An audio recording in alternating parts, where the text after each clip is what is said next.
The old man, disguised as a painter, glanced around to make sure no one was watching, then reached beneath the seat and tightly gripped a coin he found there. Once home, he dismantled his razor to extract the blade, then clamped it firmly inside a matchbox. He pressed the sharp edge against the coin and began sawing back and forth. The coin split in two. As he slowly separated the halves, a tiny piece of paper emerged from between them. He carefully unfolded the note to reveal densely packed encrypted Morse code. Opening his industrial-grade magnifying glass, he began analyzing the intelligence on the paper word by word. The content was significant enough to determine the outcome of a war. 10 minutes later, however, government vehicles began gathering outside his building. CIA agents emerged and made a beeline for the man's location. Within seconds, they were at his door. The spy they were about to arrest could earn them a commendation of the highest order. They found Abel in the bathroom, preparing to shower. Yet facing multiple gun barrels pointed at him, he showed no surprise whatsoever, as if he'd anticipated this day would come all along. After being searched, Abel was confined to his own bed. He was a Soviet spy planted in America during the Cold War. For nearly 10 years,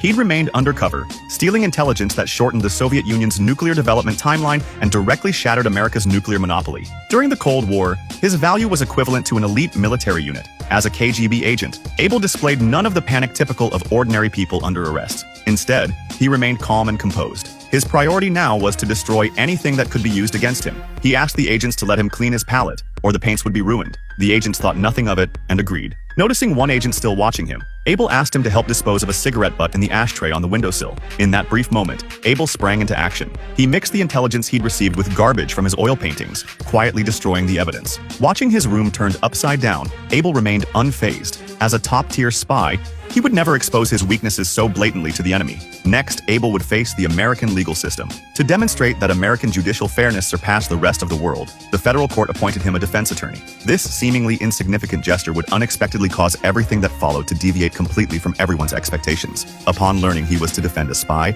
James refused almost without hesitation. In those paranoid times, defending a Soviet agent was tantamount to standing against all American people. But someone had to step forward to uphold the fairness and dignity of the law. That was precisely the duty lawyers were supposed to fulfill. After his partner's persuasion, James finally agreed. While everyone assumed this would be a mere formality, James began taking it seriously. During his subsequent investigation, he discovered that the CIA had executed the arrest without a search warrant for Abel's residence. Evidence obtained illegally was inadmissible. Exploiting this loophole, James immediately met with the presiding judge, informed him of the situation, and argued that sentencing Abel to death would bring no benefit to America. Keeping him alive might actually prove valuable. During this critical period of the Cold War, no one could guarantee that American agents wouldn't be captured by the Soviets in the future. When that happened, Abel's existence would become crucial leverage in negotiations. The presiding judge understood this point. So the next day at sentencing, Abel received 30 years in prison. The verdict immediately provoked outrage from the crowd below. Everyone directed their fury at James, believing he'd helped Abel escape the death penalty.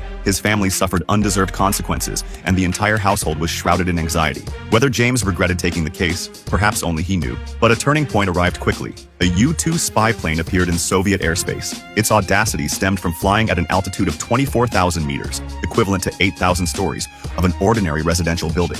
The Americans had determined that Soviet air defense weapons couldn't reach that height. The aircraft carried 3 ultra-telephoto cameras, capable of clearly photographing buildings on the ground. But then, an anti-aircraft missile suddenly struck. It hit the U-2 with precision, and the aircraft instantly lost control, plummeting toward the ground. The plane was equipped with a self-destruct system. Pressing the red switch would make the U-2 explode instantly, leaving no trace whatsoever. The consequence, however, was that the pilot would also be vaporized. Just as Bob was about to press the button, the windshield above suddenly shattered, and he was instantly sucked out. Due to this mishap, the U-2 wreckage and core equipment were recovered intact by the Soviets. Even Bob, after parachuting down, was arrested and subjected to intensive interrogation. News quickly reached America. Abel had just become useful. Since neither government could negotiate directly, the mission fell once again to James.